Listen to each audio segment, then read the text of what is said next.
And I will say, Jim, you throwing the name Ted Kellner at me, I consider that both a compliment and an insult, I suppose. Because, while there's a lot of questions about how invested Badgers football and the donors and the boosters are in NIL and recruiting, I will say he is a man who Badgers football would not be where it is today. There's a reason that there are multiple buildings on campus. Matt, what's your name for him?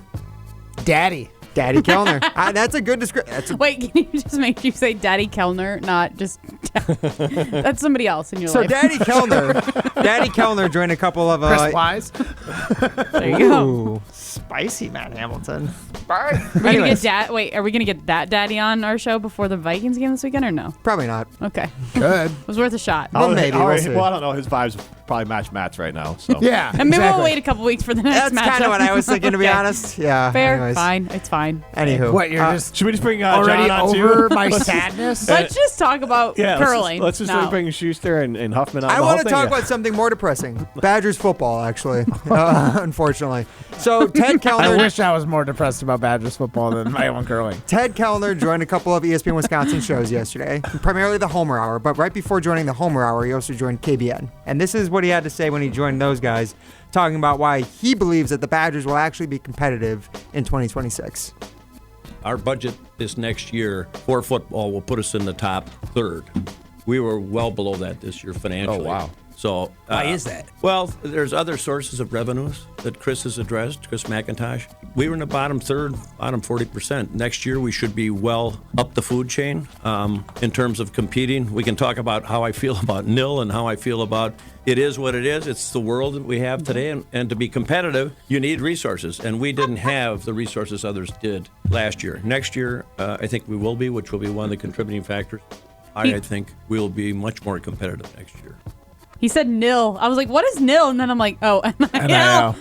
What a goof. Let's guess. Let me guess. He doesn't like it. Well, not only does he not like it, guys, first of all, Players are already getting enough from do you feel like scholarships. he is for real or phony just with that response alone? Talking about how the Badgers were in the bottom third of budget and how next year being in the top third or top 40 should make them at least competitive. Jim, does that sound for real or phony to you?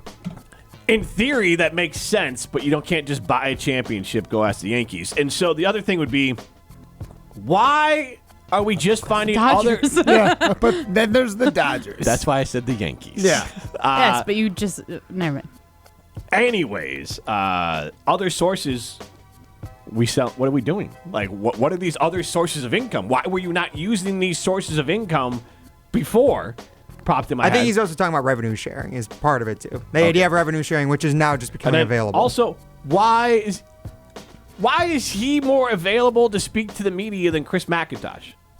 That's a good Ted question. Kellner is a donor to the University of Wisconsin. And, well, obviously we think he's fantastic. He's the sole person keeping Wisconsin athletics afloat at this point, it seems like.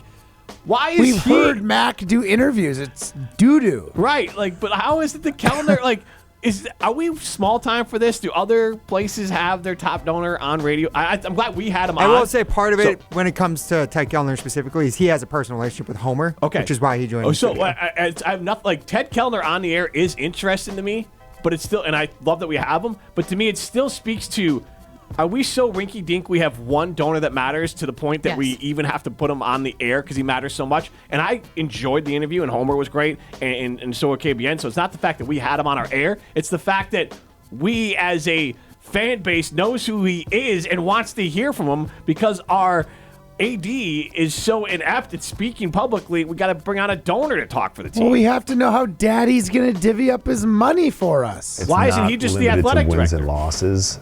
I'll tell you why he's not the athletic director, Jim, because why don't you hear the second cut talking about how he would approach grabbing a quarterback out of the transfer portal, such as one Fernando Mendoza at Indiana, who they use in this example between him and Homer. We'll have our money through the various sources, but then there's also the NIL money. Okay, so if you have an incredible quarterback, take Mendoza, Indiana. They paid him a lot of money, but he has some awfully nice NIL contracts in addition. So you could get outside of the resources that come through the channels of the house settlement and other sources of revenue. If the student athlete is also marketable to Nike, to whomever, there are contracts out there for he or she to supplement that with NIL. I mean, the money is, you're right, the money is huge. I mean, it's big money. Did you guys catch what I caught? The fact that he considers paying players through revenue sharing as the primary and seemingly only way to pay players, not through NIL, which is apparently in their mind. He was saying in addition to, but that should be like. No. But Matt, it's not about that. It's about the fact that you're only going to pay players with the revenue sharing money, which everyone gets an equal amount, 20%, $20 million a year, essentially, right? But then on top of that, schools can pay players through NIL under the table, essentially. Yeah, pay for play has always been a thing. Now you can actually do it with NIL. He's very openly saying that the way he considers NIL is that if the player performs well and then he does and makes himself marketable, then that way he can get endorsement deals from Nike, not as if he or other donors or other boosters or the varsity collective are actually Can just go going to to pay these players. Nike and get them money. Exactly. The Badgers are cooked. Cooked, if that's what he believes. And also, the idea of this is essentially we gave a lot of guff to the Brewers about not spending enough. The Wisconsin Badgers sound a lot like the Milwaukee Brewers right now. They are the Milwaukee Badgers. Well, if this is their idea of like how they're actually going to go out and pay for players, then they're not going to be able to compete with anyone outside of Rutgers and Maryland. Worse than the Brewers. The Brewers at least acknowledge and try to moneyball it by trading players and working the system and doing all this sort of stuff. The Badgers are just Pollyanna with this. Oh, so the other sources of revenue is revenue sharing, which every other damn team gets? Yep. So how in God's name is that increasing your ability to win when everyone else is going to have the same influx of cash? Yes. If you don't, and is that what Chris McIntosh is talking about? Well, Did Ted Kellner just reveal that when Chris McIntosh said they were going to devote more money to the football program, he meant money that every other football program is going to get the same amount, so the Badgers are going to be in the same damn place because the Badgers don't understand that money makes the football world go around. And if they don't understand that, you might as well get in line behind Illinois, Indiana, and every other team with an eye. Well, they said that they were going to be in the top third, so there must be some money. Hold on, top third of revenues essentially is what he's saying. He's not saying NIL or okay, collectives. but that means money is they're going to have more money that it's not like every team's getting that 20% they are, but there's other money he's referring to. Matt, you can only give $20 million per roster. Okay, per I understand school, that. actually. Say every school does that.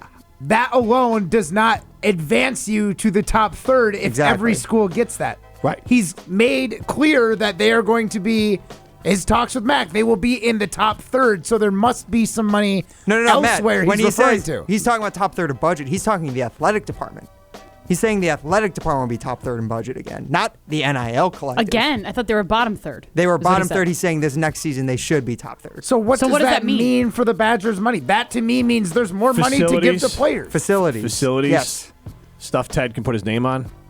That's it. So he's just going to donate more money to that rather than donating money to NIL It would to appear pay based players? off his philosophy around NIL is that you wouldn't be paying players directly as if donors are. You'd be funding the department, and then they would figure out what to do with the money. I understand in a Pollyanna world where you think everyone's going to play by the same rules, but name and likeness has never existed, Ted. So I don't think it's just going to start existing now. There's like 5 companies that I'm aware of that have actually done name and likeness deals, and I don't even know if it's 5, for the University of Wisconsin and had done it successfully where the person's a full-on brand ambassador. And I think the most notable one is Iron Jock with Braylon Allen. And then they also had Chimray Dike. And they currently have Isaac Collins, a high school kid.